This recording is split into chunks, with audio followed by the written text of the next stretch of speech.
Saudara, sudah lebih dari sebulan, Forum Purnawirawan TNI mengirim surat usulan pemakzulan Gibran ke DPR dan MPR, namun belum juga direspons.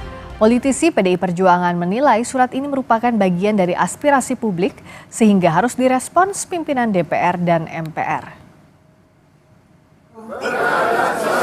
Bagi seluruh rakyat Indonesia. Forum Purnawirawan Prajurit TNI telah mengirimkan surat tentang usulan pemakzulan Wakil Presiden Gibran Rakebuming Raka ke DPR dan MPR. Namun hingga lebih dari 1 bulan, surat itu belum direspons oleh DPR maupun MPR. Ketua DPR Puan Maharani mengaku belum menerima surat soal usulan pemakzulan Wapres Gibran. Namun Puan menjanjikan akan memproses surat itu sesuai mekanisme yang berlaku. Dengan surat, kita akan cek kembali apakah bisa langkah-langkah apa yang akan dilakukan, dan tentu saja kita akan proses nantinya dengan sebaik-baiknya. Belum ada. Sementara itu, MPR mengaku telah menerima surat tentang pemakzulan Wapres Gibran. Wakil Ketua MPR Edi Suparno bilang surat itu masih dikaji di Sekretariat Jenderal MPR sebelum ditindaklanjuti pimpinan MPR.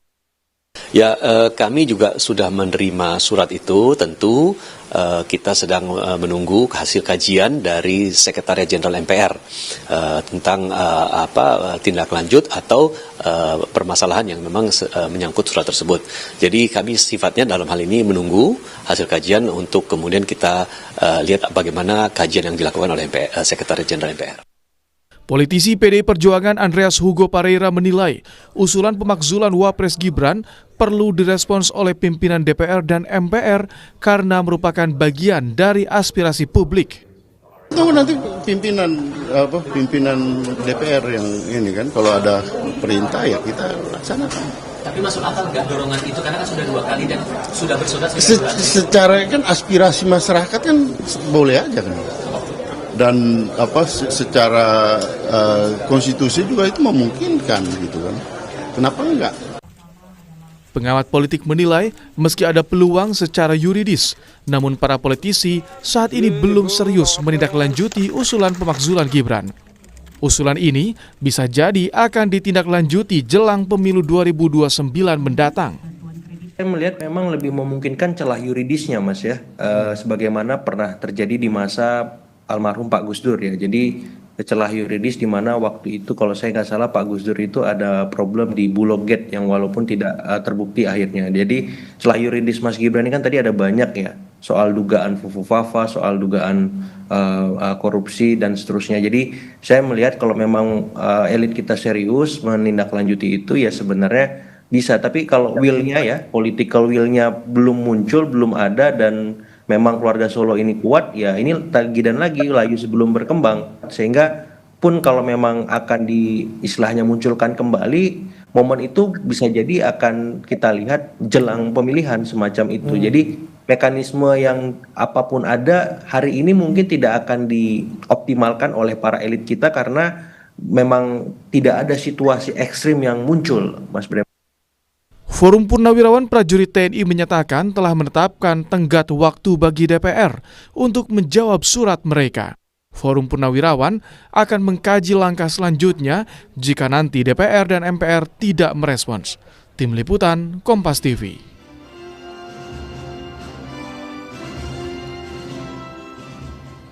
Mengapa para politisi di Senayan tidak segera merespons usulan pemakzulan Gibran yang diajukan Forum Purnawirawan TNI? Kita ulas bersama politisi Partai Golkar Nurdin Halid dan Direktur Eksekutif Carta Politika Yunarto Wijaya. Selamat malam Bang Nurdin, Mas Toto. Selamat malam Rizka, Bang Nurdin. Selamat malam. Kita akan kontak lagi juga Bang Nurdin, tadi terputus koneksinya. Saya ke Mas Toto. Mas Toto kan sampai sekarang itu Mbak Puan juga Pak Muzani bilang bahwa belum terima suratnya, masih di sekretariat. Ini tapi udah sebulan lebih. Apa iya cuma masalah administrasi doang atau ada kendala lain atau ada alasan lain yang Mas Toto lihat? Nung. Saya melihat sebetulnya secara objektif bahwa mungkin saja secara yuridis ini belum memenuhi prasyarat, Friska. Jadi kalau saya agak berbeda ya, tadi saya mendengar sedikit ulasan dari Mas Agung Baskoro ketika ditayangkan oleh Kompas. Saya melihat malah tidak bisa situasi yang terjadi sekarang dengan aturan pasca amandemen UUD 45 4 kali, sistem tata negara yang berbeda, kita menyamakan apa yang terjadi pada Gus Dur dengan situasi sekarang, walaupun sama-sama terkait dengan tuntutan untuk melakukan pemakzulan. Pasca dilakukan amandemen UUD 45, artinya pasca Gus Dur, saat itu memang dijatuhkan lewat proses politik di DPR MPR, sekarang itu diikut sertakan sebuah lembaga bernama MK, Friska. Sehingga tuntutan pemakzulan ini tidak akan memiliki makna secara yuridis kalau tidak disertai oleh sebuah keputusan atau keputusan oleh MK yang memang bisa membuktikan bahwa telah terjadi pelanggaran berat, entah itu korupsi, tindak pidana lain, dan itu memang diatur di pasal 7A, 7B UUD 45 ataupun di peraturan MPR RI nomor 1 tahun 2024. Dan ini memang menjadi khas dari setiap sistem presidensial di negara manapun, bahwa pemakzulan dimungkinkan, tapi sulitnya setengah mati, kira-kira seperti itu, Friska. Karena yang namanya presiden dan wakil presiden diangkatnya oleh dan dipilih oleh rakyat. Beda loh, Gus Dur itu diangkatnya oleh MPR, sehingga aturannya berbeda. Masih mandataris MPR ya? Saja saat itu sudah bisa dilakukan pemakzulan. Ini kalau kita lihat dari si yuridis ya, memang saya sendiri pribadi melihat belum ada alasan kuat kalau dalam konvers, kalau dalam wawancara yang dikemukakan oleh Forum Purnawirawan terkait dengan prasyarat yang diatur dalam Undang-Undang Dasar 45.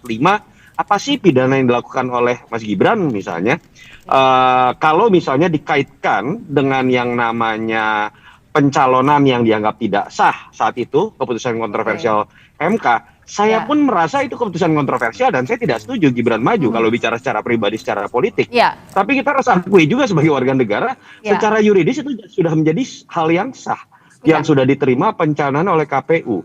Itu yang menurut saya memang masih menjadi PR buat siapapun yang menginginkan pemakzulan, termasuk oleh para Forum Purnawirawan. Variabel kedua, sedikit Friska, memang ini juga akan jadi tantangan berat ketika kemudian andai kata betul ada alasan yang kuat terkait dengan prasyarat mengenai pelanggaran pidana dan lain-lain, tapi dibutuhkan juga suara mayoritas di DPR dan di MPR, artinya suara mayoritas dari partai-partai atau suara mayoritas dari DPD. Sementara kita tahu 85% partai itu kan adalah pendukung Prabowo Gibran. Artinya kalau kemudian partai-partai malah kemudian misalnya menempatkan posisi suaranya lebih banyak yang mendukung pemakzulan, ya artinya menurut saya berarti memang sudah ada sebuah konstelasi politik baru, baik itu dalam konteks sikap Pak Prabowo yang paling ditakuti oleh partai-partai, atau memang dari partai-partai yang merasa tidak nyaman dengan Mas Gibran. Ini rentetan prasyarat-prasyarat yang menurut saya harus dipenuhi kalau betul-betul ingin menjadi sebuah pemenuhan tuntutan dari pemakzulan terhadap Mas Gibran. Artinya apa? Saya bisa simpulkan ini sulit buat dilakukan. Sulit dilakukan. Saya mau follow up pertanyaan dari yang Mas Toto sampaikan tadi dulu ke Bang Nurdin. Kalau di koalisi sebenarnya masih solid nggak sih mendukung Mas Gibrannya juga sebagai pasangannya Pak Prabowo? Jadi kalau ditanya soal soliditas koalisi, itu lebih solid, saya nggak tahu apa istilahnya lagi. Pokoknya lebih kompak, lebih solid di dalam mendukung Pak Prabowo Gibran menjalankan asta-cita Presiden Prabowo. Tidak ada celah dalam kaitan pelaksanaan program asta-cita terhadap dukungan koalisi, itu sangat solid, baik di eksekutif maupun di legislatif. Nah, saya sebagai salah satu anggota DPR, itu saya merasakan betul bagaimana kesulitan, bagaimana kekompakan daripada koalisi pendukung Prabowo Gibran. Berkaitan dengan adanya usulan dari Purnawirawan, kita menghormati sebagai sebuah pendapat di era demokrasi. Itu kita menghargai. Tetapi dengan dua alasan yang saya baca itu sama sekali tidak punya dasar. Tadi Bung Toto sudah mengatakan bahwa apapun kontroversinya, keputusan MK final and banding itu tidak bisa diganggu-gugat. Ya. Satu. Yang kedua, secara hukum juga dia disahkan oleh KPU. KPU adalah lembaga yang dijamin oleh undang sebagai penyelenggara pemilu yang independen itu. Yang ketiga, yang kedua adalah rakyat 58% memberi kepercayaan memilih Prabowo Gibran. Jadi secara konstitusi tidak ada alasan sedikit pun untuk memalsukan Gibran. Yang kedua, alasan seolah-olah Gibran apabila terjadi sesuatu yang kita tidak harapkan terhadap presiden, maka dianggap tidak mampu. Dari mana dasarnya apa pendapat itu disampaikan. Oleh karena itu menurut saya tidak perlu DPR merespon daripada surat tersebut. Karena dan ini berbeda dengan Gus Dur. Waktu Gus Dur memang ada permasalahan konstitusi, ada permasalahan hukum gitu. Sehingga direspon. Kalau sekarang apa? Oke, Bang Nurdin. Yang direspon oleh MPR terhadap surat tersebut. Ya, kalau tadi anggaplah itu sebuah masukan sebagai pendapat dari segelintir. Ya, Bang Nurdin tadi kan bilang bahwa solid di legislatif, di eksekutif. Tapi kenapa nggak perlu direspons menurut Anda surat yang ada di MPR maupun DPR yang sampai sekarang masih di Sekretariat Jenderal? Kenapa tidak dijawab saja begitu bahwa itu tidak bisa untuk apa direspon kalau tidak punya untuk apa direspon? Kalau tidak punya dasar yang kuat secara konstitusi. Kita kan negara hukum, kita negara demokrasi, memahami, memaklumi adanya surat tersebut para purnawirawan, kita mengenai itu. Tapi kemudian follow up-nya tentu harus dilanjuti berdasarkan konstitusi, berdasarkan hukum. Sekarang kalau saya tanya, direspon dengan kaitan apa sementara dasar hukumnya tidak kuat sama sekali.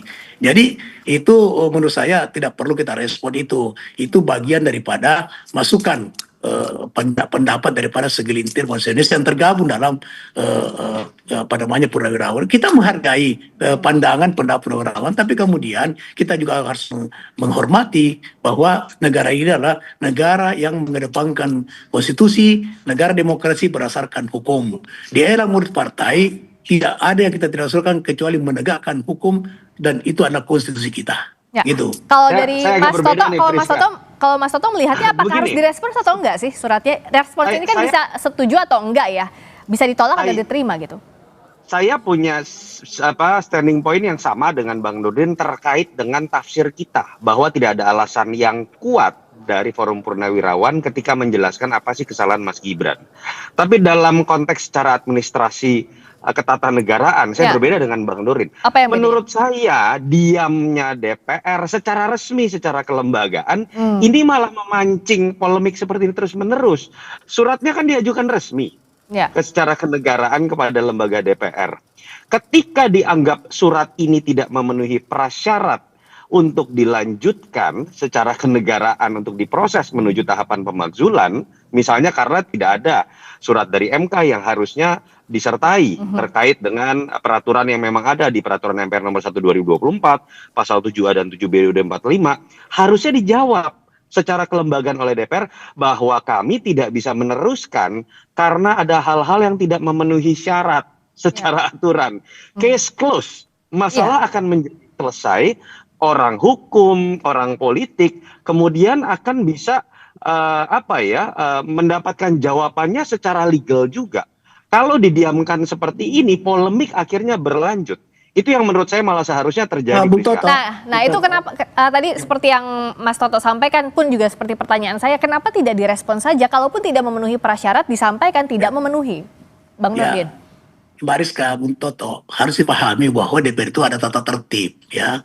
Tidak semua surat itu harus direspon oleh pimpinan DPR. Kenapa? Karena setiap surat yang harus direspon pimpinan DPR harus melalui berbagai jenjang sesuai dengan tata tertib. Misalnya harus dibahas dulu di badan musyawarah, kemudian ada badan aspirasi, ya. Nah ini kan aspirasi. Nah badan aspirasi lah yang membahas dulu ini, kemudian menyampaikan apa yang harus ditindaklanjuti oleh pimpinan DPR. Nah kemudian apabila dia nggak perlu itu harus diparipurnakan, maka pimpinan DPR menyampaikan kepada badan musyawarah. Badan musyawarah yang memutuskan apakah ini harus dibicarakan dalam pleno DPR RI, kemudian apa hasilnya, baru pimpinan DPR bisa melayangkan surat. Itu mekanisme. Saya sepakat, tidak seperti instansi biaya, dengar. Tidak seperti instansi biasa. Saya misalnya Kementerian apa saja, mengirim surat bisa dijawab. Yang saya protes adalah Bang Nurdin, tidak semudah itu, Bung Nurdin, Anda dengar kalimat saya, Bung Nurdin, yang tadi saya tidak setuju adalah Bung Nurdin mengatakan tidak perlu direspon secara Ya. kelembagaan. Kalau saya pribadi Bahwa berpendapat ini itu harus, tidak perlu. nah itu kan Bung Nurdin. Kita ketika berbicara mengenai apakah yang seharusnya dilakukan oleh DPR secara kelembagaan, Bang Nurdin tadi sebenarnya sudah menjelaskan bahwa ini tetap akan diproses, bahwa itu bisa melalui badan aspirasi, bisa melalui badan musyawarah, bahwa tidak perlu di pleno ketika tidak memenuhi prasyarat, itu urusan lain. Tapi kalau kesimpulannya kemudian tidak perlu direspon, tanda kutip, karena tafsir pribadi dari masing-masing anggota DPR, malah itu yang menurut saya membuat polemik. Yang kedua, Friska, menurut saya ini jadi menarik loh, Friska. Kalau kita lihat tuntutan-tuntutan seperti ini, termasuk forum purnawirawan, ini menjadi menarik. Apa? Di satu sisi mereka sangat mendukung Pak Prabowo. Di sisi lain sangat menginginkan pemakzulan Mas Gibran. Menurut saya, kata kuncinya di sini adalah Pak Prabowo, karena Pak Prabowo masih sangat dihormati oleh pihak-pihak yang menuntut. Maksudnya kata kunci Pak Prabowo apa maksudnya, Bung Toto? Iya, Kata kata kunci Pak Prabowo kuncinya apa? adalah saya belum selesai sudah dipotong. Oke, satu-satu ya, satu-satu dulu ya. Tadi Ke motong Mas saya. Toto. Oke. Sekarang saya tanya, kata kunci maksudnya kata kunci Pak Prabowo itu apa? Saya lagi jelaskan jadi terpotong gara-gara Bung Nurdin. Ya, sama Menurut tadi terpotong juga. saya, Saya secara terpotong tadi. informal, hal-hal seperti ini sangat mungkin bisa diselesaikan ketika ada komunikasi yang baik dengan Pak Prabowo. Pak Prabowo kan sudah menjelaskan bahwa dia ingin ada stabilitas politik, bahwa beliau menginginkan adanya persatuan, dan saya yakin Pak Prabowo kalau kita baca statement-statementnya sangat tidak menginginkan yang namanya dorongan tentang pemakzulan, upaya dipisahkan dengan wakil presiden. Dan ketika Pak Prabowo masih sangat dihormati oleh pihak-pihak yang menginginkan atau menuntut pemakzulan ini, sebuah komunikasi informal dengan Pak Prabowo menurut saya akan menyelesaikan masalah. Itu saja kok poinnya kenapa saya menjelaskan bahwa kata kuncinya secara informal ini akan ada di Pak Prabowo. Karena wibawa Pak Prabowo masih sangat dihormati oleh orang-orang ini. Oke. Kalau kita mendengar Bang ya, Bung Toto, kalau kita mendengar ya konferensi pers oleh penasihat presiden dalam hal ini Pak Wiranto, sebenarnya sudah jelas sikap Pak Prabowo. Tidak perlu lagi disampaikan bahwa ini kata kunci Pak Prabowo. Itu sikap presiden itu sudah jelas yang disampaikan oleh Pak Wiranto waktu itu ya. Nah, oleh itu gini, kita tunggu saja selanjutnya apakah ini akan dibahas oleh DPR atau tidak. Kalau saya sebagai anggota DPR secara pribadi mengatakan tidak perlu dibahas. Kenapa? Tidak punya dasar yang kuat gitu loh. Untuk apa dibahas kalau tidak punya dasar yang kuat? Tapi kalau punya dasar yang kuat itu pasti DPR membahasnya itu melalui mekanisme-mekanisme yang saya sampaikan tadi. Itu pendapat pribadi saya untuk sebagai anggota DPR. Tapi kemudian secara kelembagaan nanti di mana Badan Aspirasi merekomendasikan kepada pimpinan untuk dibicarakan di tingkat siapa yang komisi yang memenuhi untuk membicarakan itu atau kepada badan musyawarah, maka itu pasti secara kelembagaan akan dibicarakan itu.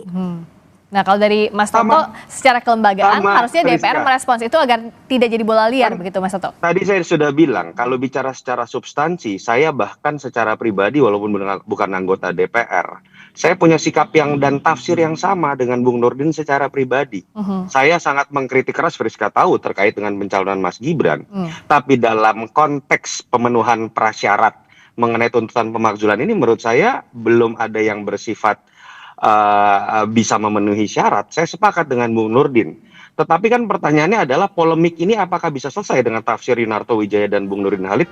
Kan tidak. Ya. Polemik ini menjadi bisa selesai dan tidak mengganggu ritme pekerjaan Pak Prabowo dengan isu-isu seperti ini kalau DPR menjawab dengan proses kelembagaan. Terserah jawabannya apakah kemudian tidak bisa dilanjutkan, apa berhenti sampai di badan aspirasi.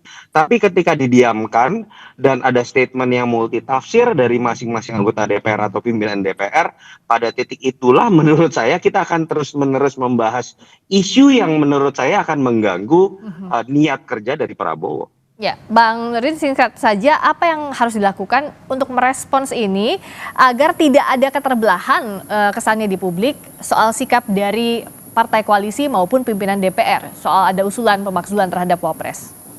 Rizka, saya yakin tidak ada keterbelahan. Ini kalau Kompas TV tidak mengangkat judul ini, itu sebetulnya sudah tidak ada yang mempersoalkan. Dan tapi kan surat usulannya belum direspons, makanya kita bahas di sini kan untuk dudukan. Iya. Karena gak ada respon maka Kompas TV mengangkat judul ini kan. Tapi tidak ada desakan atau keterbelahan daripada rakyat ya sebagai negara, sebagai yang berdaulat. Yang berdaulat kan rakyat yang berdaulat. Nah, tidak ada keterbelahan. Ini ada persoalan karena diangkat lagi oleh stasiun televisi, mau Kompas TV maupun stasiun televisi yang lain. Ini nggak apa-apa, ini bagian daripada pencerahan demokrasi kita. Saya juga suka ini, tapi kita harus paham betul bahwa tidak semua surat buntut itu harus direspon.